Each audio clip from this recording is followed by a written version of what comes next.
Good evening, everyone, and thank you so much for being able to join us. For those of you who are standing and discussing, please feel free to take a seat. You don't need to run away. We have a very exceptional panel here tonight, and I'm very grateful for your time and your attention. My name is Freedom Kai Phillips. I'm the director of the Deloitte Center for Sustainable Progress, and tonight we are going to have a roundtable discussion on a very pertinent topic: innovative approaches to advancing sustainable development at the Food-Climate-Nexus, and answering a critical question: how do we feed the global population sustainably? Let me first start by thanking our exceptional hosts, the United Nations Climate Change Global Innovation Hub. They have provided us this platform to convene today, and I'd like to also introduce our panelists and speakers. First, who will be our moderator, is Dr. Pradeep Philip, who leads our Access Economics work out of Australia. We are also then joined by Samule Assefa from the Office of Land Use and Climate Change from the Government of California. We have Martima Fleckenstein, Global Policy Director from the World Wildlife Fund, Liz Henderson, the Head of Climate Risk Advisory from Aon, Allan Kroeger, Director of Nature and Climate from Satelligence, and to be added momentarily, James Lindsay, the Global Project Manager for Food and Agriculture from the United Nations Development Program. Tonight, we are provided a really exceptional opportunity because we get to unpack critical elements of innovation. Innovation is not just simply technologies and tools. This is systems change to be able to take us from where we are to where we need to be. What we know is that by 2070, we will need to be able to feed 10 billion people. That is going to require us to produce 40% more nutrition. Hopefully, we stay on a below 2-degree track, but if we don't, and we continue on a business as usual trajectory, it would require us to utilize an area roughly the size of India to simply continue to produce food at our current state. We now must transform our food systems into something that is sustainable. Not just one industry, but the totality of our industries all at once. This seems quite daunting, and I can assure you it very much is. But that being said, we have been here before. The Carthaginian general, Hannibal, marched his war elephants to the steppes of the Alps, and his generals told him he was mad when he said he was going to traverse the Alps to enter into Rome. He famously responded with the Latin phrase, inveniam veum e faceam. I shall either find a way or make one. Today, we get to discuss both that finding and making a way to a sustainable future for all. I'm going to yield the floor to Dr. Pradeep Philip, who will be our expert moderator for this evening, and I thank you all for your attention. Thank you very much for that introduction, Freedom Kai, and welcome everyone to this forum. I want to spend a few minutes outlining a report that we have just released this evening, Turning Point: Feeding the World Sustainably. Over the last 10,000 years, we've moved from hunter-gatherers to stationary agriculture, the Neolithic Revolution, which gave way to the British Agricultural Revolution as we moved to low-yield crop farming, and finally to the Green Revolution, where technology led to a big increase in productivity. Over the years, our ability to produce food has generally kept up with population. But that is about to change. The world is going to get very hungry by 2070, from population increase, from damages to arable land, from a decrease in biodiversity, and an increase in emissions. And what we will see is this interplay between demand and supply that will see an increase in food prices, making that more inaccessible for people. So let me give you a little bit about our framework. There is a problem in the debate on climate change that whenever we talk about it, people who argue for the status quo have an underlying assumption that the economy will continue to grow at trend forever and a day. And what we realize then is if you use that as your baseline, any action on climate change is simply a cost. And so what people don't realize, and particularly from my own discipline of economics, is that you need to create a new baseline. That is, you cannot hold to the assumption that the economy will grow at trend in the face of climate change, because physical damages from climate change will translate into economic damages. And so in our work, we have created a new baseline for the world economy, where inaction on climate change will result not in the world growing at trend, but in a decline in economic growth. And our estimate for that over the period to 2070 is an update on a report we did in 2022. Under a no-change scenario, the global economy to 2070 in net present value terms will suffer a $190 trillion loss in GDP. So in this report, we create a new baseline against which we assess a scenario of feeding the world sustainably. In the baseline, the planet heats up to more than 3 degrees. And in our scenario of feeding the world sustainably, we do everything we can to keep global warming to below 2 degrees. And in doing so, we look at how could 5 systems work together to deliver change. How do you increase innovation to drive productivity? How do you decarbonise the agriculture and food system? How do you protect, restore and improve natural capital? How do you reduce waste by driving circularity? And how can people make better choices around their diet? And the key to this is solving 3 things. How do you feed the population? How do you ensure that you reduce emissions? And third, how do you make sure we improve food security? In our results, we find that improving productivity and technology has the single largest impact on our ability to feed the world sustainably, which is why Freedom Kai and why we're here today, because innovation matters more than ever. So let me just take you through to the results.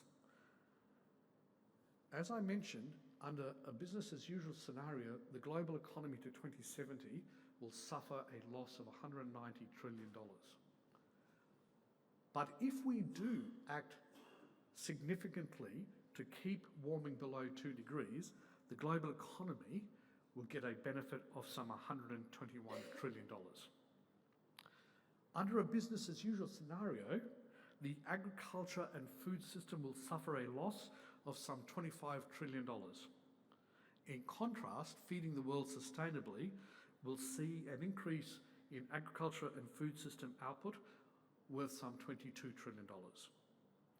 Importantly, under a business as usual scenario where supply and demand get out of kilter, prices will rise compared to the feeding the world sustainably scenario where by 2070 we see a 16% reduction in prices. And importantly, under the feeding the world sustainably scenario, the agricultural and food sector will reduce its emissions by 2/3. But more importantly than this is this. Today we know that there are some 730 million people who are undernourished, some 10% of the population. Now, if we get this right, with the right sort of production, In 2070, we will have generated an extra 1,030 trillion calories. Why is that important? Because this is enough to feed the extra 1.6 billion people we expect as an increase in the global population. This is enough calories to feed that extra 1.6 billion people at a minimum calorie intake. And importantly, 20% of this extra calorie production will take place in regions where undernourishment is rife. This could lift 300 million people out of undernourishment. And this is really important because it's not just growth that matters, but the distribution of that growth that matters. And so I will, at the end of this presentation, or this session, we'll be able to make available the link to the report that's been released today. So with that as the basis for our discussion, I want to bring our panel into this. Martina, at World Wildlife Fund, can you tell us a little bit about the strategies that you're employing to ensure that food systems contribute to both climate resilience and biodiversity conservation, and how can these be scaled globally? Yes, thank you.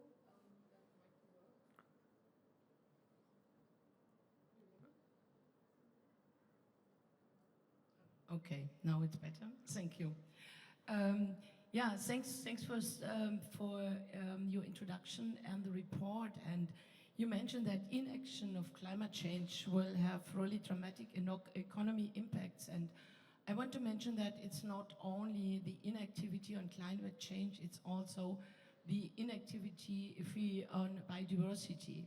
So WWF, Worldwide Fund for Nature, we recently have launched our Living Planet report, which is a report which we publish every 2 years. And the results are still very alerting because it's still that we have not solved the loss of biodiversity.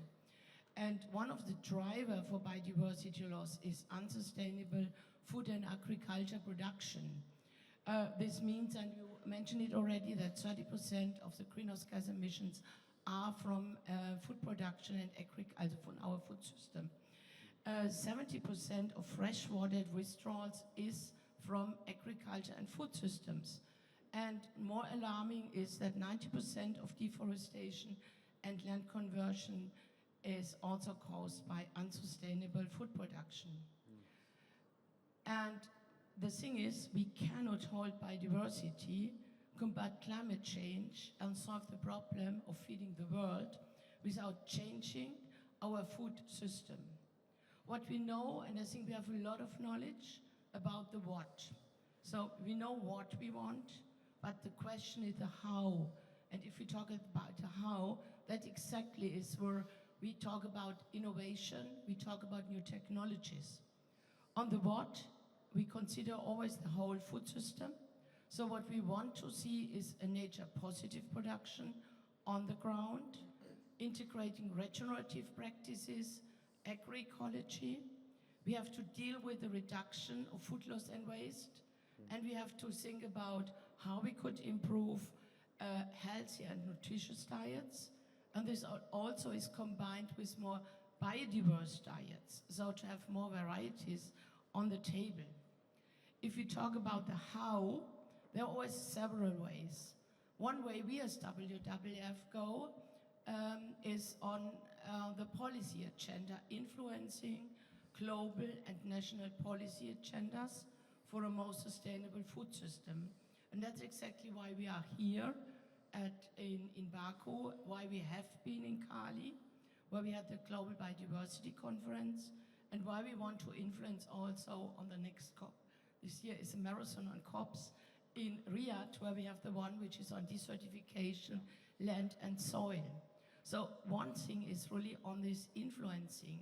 And if you talk about influencing, this also means to influence institutions and to really have innovation on institutions. So what we realize is that we are still working in silos. So there is the biodiversity community, there's the climate people, there's the land people.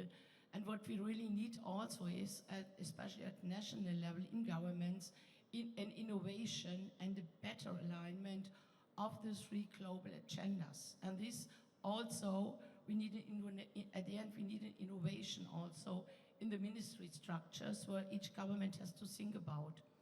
And the second entry point is really then the implementation on the ground, where we have to think about innovations, or we need to have the right innovation. We need to have the innovation which have the right impact and on the right place. So not all innovation will happen at the same place, at the same impact, and have the same innovation. I want to stop here for a moment. Josh, could I bring you in on that? Martina talked about the importance of a policy response and institutional change. You're a veteran of, public policy. How difficult is that? And are there things that you can think of that would make a difference to catalyse change in governments? Thanks, Pradeep. And so I'm the gate crasher here on the panel. Late ad. I'm Josh Soslak. I'm part of the Deloitte sustainability team in the U.S. And so it's really interesting to kind of think about how you do this, right? How do you drive that? And one of the interesting things in the food space is something that we deal with across all of these climate issues, which is indigenous knowledge. And if we think about why certain foods and certain crops tie back historically to different civilizations, it's because they were actually sustainable. And there's an opportunity here to kind of think about this on a term of, should we be growing and eating things that we can grow and eat? And that's a concept that I think from a policy perspective, we have to help people understand, because it changes the dynamic in how you do this. And we have to be able to tell a story to people as part of the policy process as to why we're doing something. And we're doing something because it gets us to a goal. And all of these things that we do are because we want to serve the community. We want to serve the people. And that's the hard piece of policy, is not figuring out what the right thing is to do, but building consensus. And I mean, if you walk around this building, we've got 198 different parties trying to build consensus.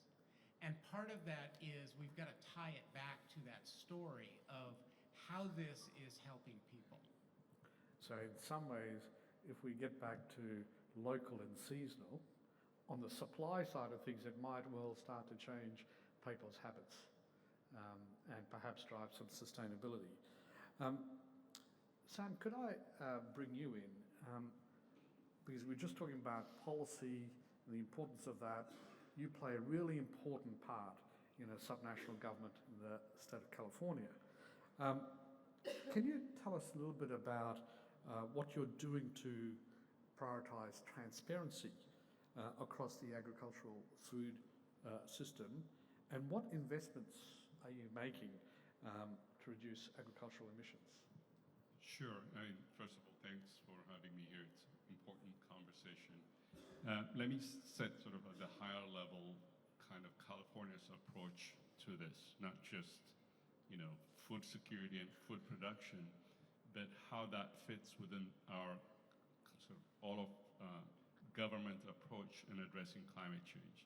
That we don't address it individually with its own programs and incentives. So the transparency part of it comes in how actually government engages across state agencies, but also at the local level.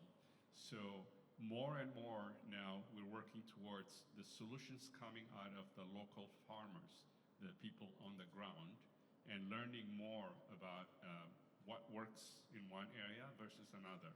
What that means is looking at, if government is engaged, how do we connect the dots at the higher level? So for example, in addition to being director of the Governance Office of Land Use and Climate Innovation, I also chair the Strategic Growth Council. These are state agencies, 7 agency secretaries, they sit on that. The Agriculture Secretary was my vice chair. But when we talk about agriculture, we talk about it from a transportation perspective, from Cal EPA sits on the council, from climate perspective, from a nature-based solutions perspective. So we coordinate across those agencies to talk about agriculture and protecting working lands is part of the whole of approach for government. So agriculture is discussed as part of climate. It's discussed as part of our emission reduction. It's also discussed as part of our economic imperative. We produce almost like $60 billion in the economy within our agricultural land. So when we look at it, it is also tied to not only food protection and food security, it is also an economic imperative. We know, for example, in California, we get significant amount of tourism in the billions of dollars, and a good percentage of that are actually food tourists. So that's on one high level. That is a great attraction. So we work with our farmers to really engage and connect, make that connection. And then at the risk level from a climate perspective, we engage across what I meant whole of government. So we put together like 81 nature-based solutions, specifically targeting about food production, agriculture, and protecting working lands. And what that means from that 81 nature-based solutions is to really get into understanding how do indigenous people and Native Americans use land for thousands of years. Let's make that part of the solution or the data point, as well as GIS and other technologies that really help engage how best we could be sustainable, how best we could actually have the biodiversity and soil conditions. So the way we look at it is it's just for government, it's all of government approach. Technology plays a role, and then more and more sort of indigenous knowledges. We just incorporated in our 5th climate assessment for the first time, in addition to the science. So every 5 years, we look at new science that informs our next policies. So we incorporated indigenous knowledge as part of my 5th climate assessment, in addition to the science. So we'll have data points from knowledge from indigenous people that then help inform what we need to do for food security and then sort of economic prosperity of our working lands, while also we start mitigating against climate change and emission reductions. So it's just a totality of sort of government approach and local indigenous knowledge to really address the issue. So it's interesting, information and you're using information to try and affect some sort of behavioural change, both in terms of the agricultural providers on the supply side, but also thinking about these tourists, in agricultural tourists, in terms of thinking about demand. And I wonder if, James, you had any reflections on what sort of things work in order to change behaviour on the supply side? Is it just information? Does it vary across the world? Things that work. Great. Thank you very much for the question. Apologies, I came from another event and was running down the corridor. So I work for the United Nations Development Program. We are active in more than 170 countries, but specifically working on food and ag over the years in at least 100 countries.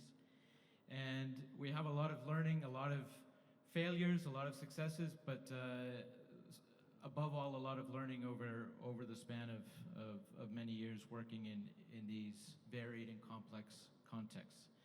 And what we've learned is that when supporting food system transformation, you need to look at the dynamics more broadly than just the value chain. Look at the multiple dynamics taking place at the systems level, particularly within a landscape, but also beyond the landscape. So taking into account social, in economic dynamics, institutional, as well as environmental. And then supporting food systems transformation and value chain development within a broader context of sustainable development and sustainable climate resilient development. I hear a lot of similarities with what's been said on the panel. And here it's important to recognize the diversity within countries and also among countries in terms of their context and where they're starting from, and recognize that perhaps national or even international agendas oftentimes seem to be a bit prescriptive and don't necessarily, they're not able to land and adapt to specific contexts. So in that broader setting, we at UNDP are supporting an approach that has basically 3 underlying strategies. And it's really focused on the demand side for agricultural development support and food systems transformation. The first strategy relates to strengthening multi-stakeholder governance mechanisms within countries at the national level, but also particularly at the subnational level. And this is an opportunity where stakeholders can come together to define, to negotiate, and agree on a shared vision, and also support that coherence between different policy frameworks and different national policies. The second strategy has to do with strengthening agro and food value chains, making them nature and climate positive. And I'll get more into what that means on the ground. And thirdly, enhancing the effectiveness and impact of finance. During this COP, we're hearing a lot about generating the supply of finance and the importance of generating the trillions. But what we've seen on the ground is that there's a very significant bottleneck in terms of ensuring that that finance actually produces the desired outcomes in an effective way.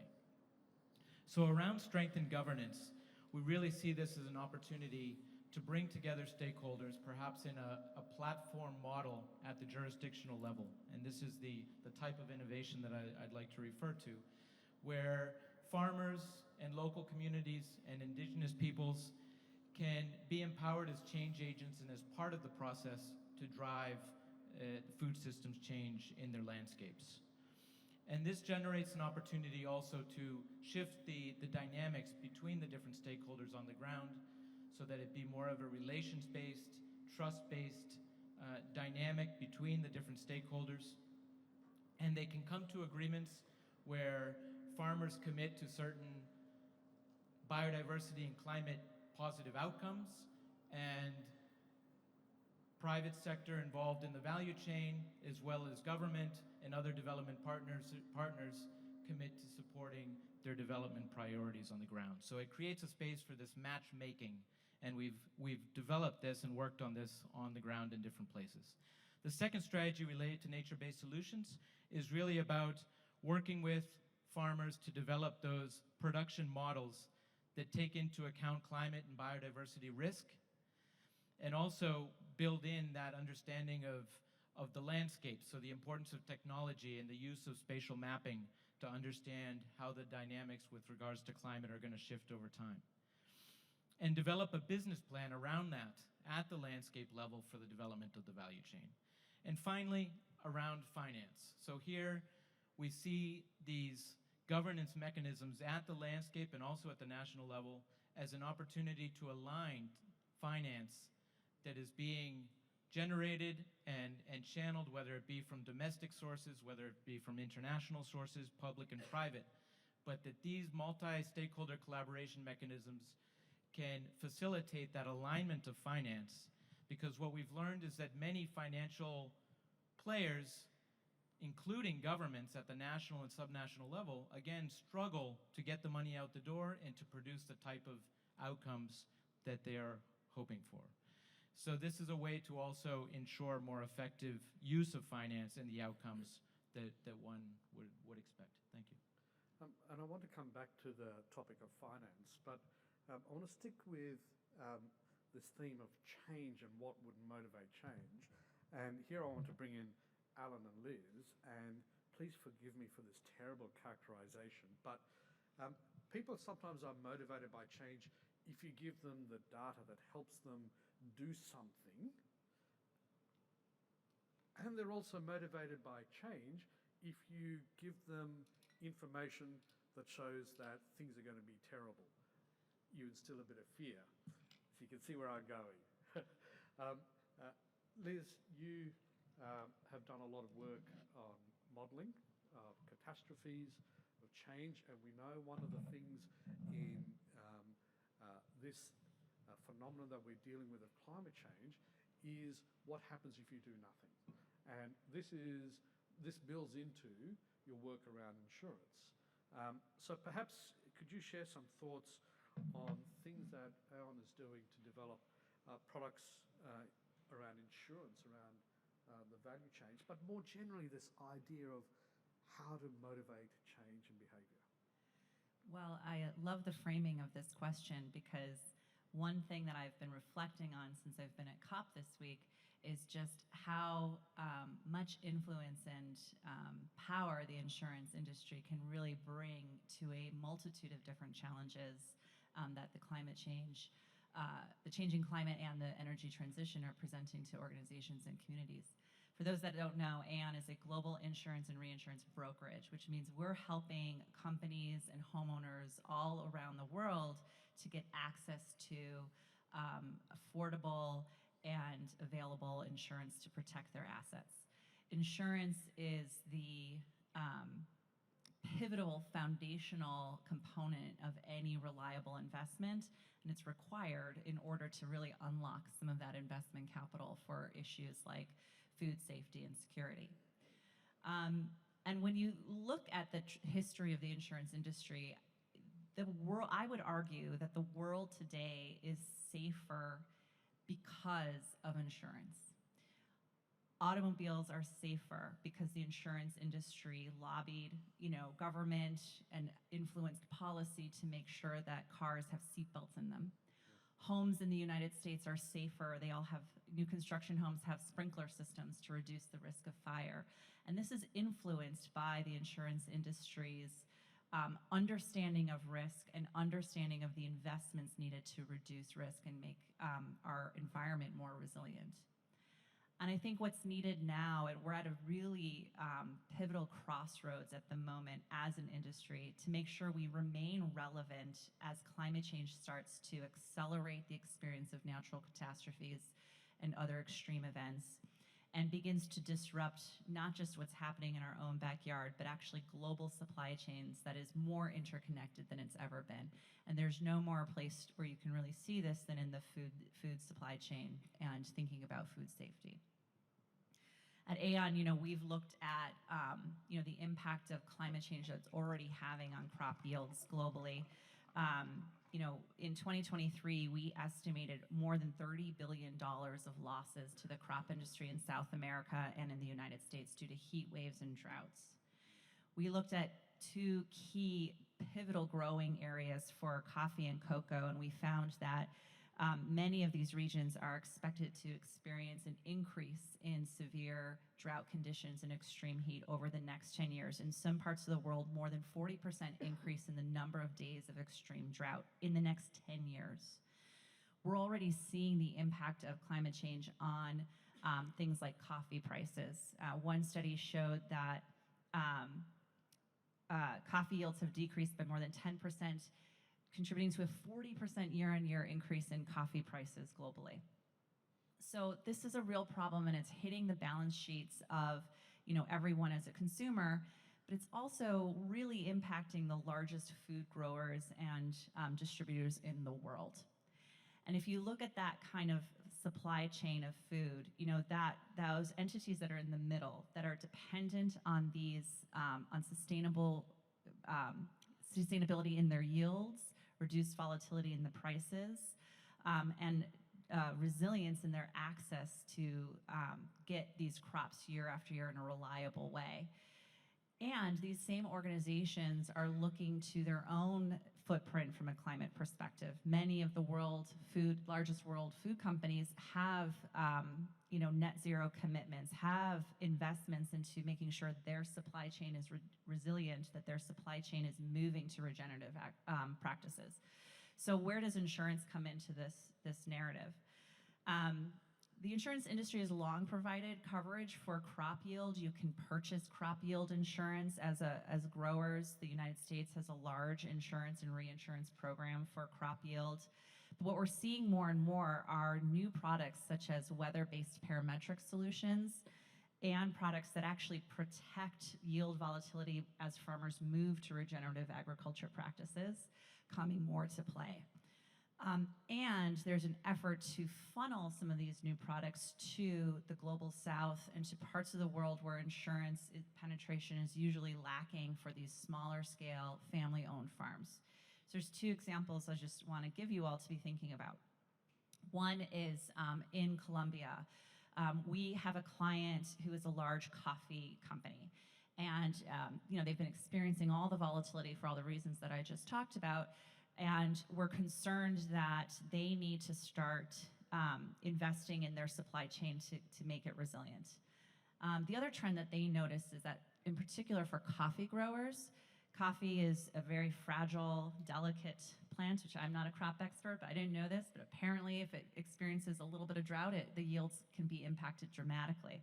And so what they were seeing is that some of their growers that they were very dependent on actually just moving out of the coffee business altogether and starting to plant new crops. And so they had a need to incentivize their growers to stay in the coffee business, to give them some ability to recover and invest in new practices through the protection of insurance. So this year we launched a pilot program. We're covering about a dozen of their largest growers in this country of Colombia. And the premium for this parametric cover that responds to both extreme rainfall and flood risk, as well as extreme heat and drought risk, is being paid entirely by the coffee company. They see it as an investment in their supply chain, as a cost of doing business. And right now, it's protecting that kind of sustainability and reliability of their supply chain. But over time, as they want to expand it, they'd like to use that insurance product as an incentive to move to regenerative practices. The second example is one in Uganda, where we're working with the Ugandan government to actually create a countrywide insurance program to protect against the small family-owned farms. I believe less than 12% of farmers in Uganda access any type of insurance. So this would again be a multi-peril parametric insurance product that looks to provide insurance for more than 1.5 million farmers in the country. We have verbal commitment that the funding for the premiums for this product will come through a blended finance program from the African Development Bank, and as well as donor and philanthropic money. So when we're looking at how do we get these insurance products into these most vulnerable communities and begin to create a stability in the system so that they can invest in regenerative practices, we need kind of that private capital coming in from entities who are most exposed to supply chain volatility, as well as the donor and development bank capital to really create these blended solutions. I think some of the challenges we have is education and trust that the insurance industry will be there to pay out. We are starting to see some of these similar types of programs pay claims and get funding actually out the door to the people after events. So that helps to build the trust. But then the other challenge that we have is on the data and the analytics that we really need to understand not just where climate is going to change, but specifically how it's going to affect different crop yields, how it's going to affect the volatility of production, so that we can build more useful solutions on the ground. So if crop yields are going down, population is going up, we're left with increasing land use to feed the world. And so we're trying to find innovative solutions to avoid that as being the only solution. And clearly there's some really interesting innovative work in insurance that is trying to drive some new ways of thinking in system change for this. So let me bring Allan in. As an Earth observation provider, how are you using frontier technology to enhance traceability across the supply chain and drive some of this productivity that we clearly need to avoid the only solution being more land clearing? Thank you. Yeah, it definitely also involves those scary blobs, colored maps. That's a big part of getting people to start using Earth observation to make decisions. So at Satelligence, we mostly focus on monitoring deforestation, mapping forests, mapping commodities in these landscapes. But then, remote sensing is not just maps. It's not just showing people the macro level things. Like the value is created from adding these additional layers, from taking you down from global to local. And so a lot of the examples that I have for like in the cocoa space and in coffee space, the action that they started taking about 9 years ago in deforestation and broader resilience was actually because of big scary red maps that showed them climate scenarios for 2030 and 2050 across West Africa. And it was showing them that basically the entire area that they were sourcing from was in a space of either dramatic adaptation or dramatic transformation in terms of moving just entirely out of cocoa. So what we do with companies, and what you can use Earth observation for, is you can bring in that local information in terms of like what species make the most sense in these locations. You can bring in biodiversity data to look at where the habitat's still intact and where can integrity improve. And so like with cocoa traders and with chocolate manufacturers, they are very much connected to this, but it's really about the producers that are actually farmers. They don't devote the whole area of their farm to cocoa. They have food crops to feed their family, to feed their community, and for local regional markets. And so what we do with the satellite data as the beginning is then adding those additional layers so they actually can be used to make a decision, including whether to get insurance or not. So what a lot of companies do is they first want to know, are they deforestation free? That's been all the rage the last year in terms of the EU regulation on deforestation free products. But the investment in getting ready for UDR involves the traceability data. So then they start to map all their farms. They work with partners to map all their farms, at least in their direct supply chain. It still doesn't solve the whole problem because they still get stuck into a tunnel vision of just helping the farms that they've mapped and understanding what is the situation there. That's where with remote sensing, we map where all of the cocoa is for the world. And so you can show like where different cocoa traders, where different chocolate manufacturers, where their farms have been mapped in the context of the larger cocoa landscape and the larger forest landscape in places like Ghana and Cote d'Ivoire, but also where it's expanding in Nigeria, Cameroon, Ecuador. And you then show them, okay, well, you're deforestation free here, but you're also concerned about investing in the future of that commodity, in the future of the landscape integrity, of the ecosystem services that increasingly boardrooms are starting to understand that they need to make that investment outside their supply chain into supply sheds as part of resilience, as part of productivity, as part of long-term just supply chain operational risk concerns. So we help them do that by showing them, okay, here's an area of cocoa where there's been no forest for 20 years. Therefore, the resilience at both a macro and micro level is very low. But then in that area, we can show them, based on characteristics in the other parts, other similar landscapes, basically we measure the above ground biomass to start. And you can say, okay, well, these farms are at a level where there's room for more trees to be put on these farms. And so you can tell a trader, okay, these are the farms where you can plant more trees. Now let's talk to local experts around what trees make the most sense, what do they actually want to use, what can they use as a cash crop, what they can use for food. And then you can show them, you can pinpoint with remote sensing which farms they should invest in now for doing that, which farms to use as models because they've already achieved that level of biomass. And then you can also show them in a landscape where to make those investments in things like agroforestry, not just to accomplish microclimate resilience within a farm, but also to connect landscapes between forest patches so that you could bring back resilience to a whole supply shed in terms of connectivity, both for the purposes of water rainfall patterns, but also for biodiversity corridors. So companies are really starting to harness that data, and then the real-time dynamics of that allow them to continue to make decisions and to track the progress of the interventions that they're starting to invest in. So we've been we're coming to the end of our session. I want a rapid fire answer from all of you. Looking beyond COP29, what is one thing that you think we should do in order to feed the world sustainably? Sam, can I start with you? One thing that you think will shift the dial. I think it's on. From California perspective, I think it's connecting the dots across all regions. We have very diverse farm regions, some completely disadvantaged and mostly impacted by climate, and some, you go to Napa Valley and other places, incredibly wealthy.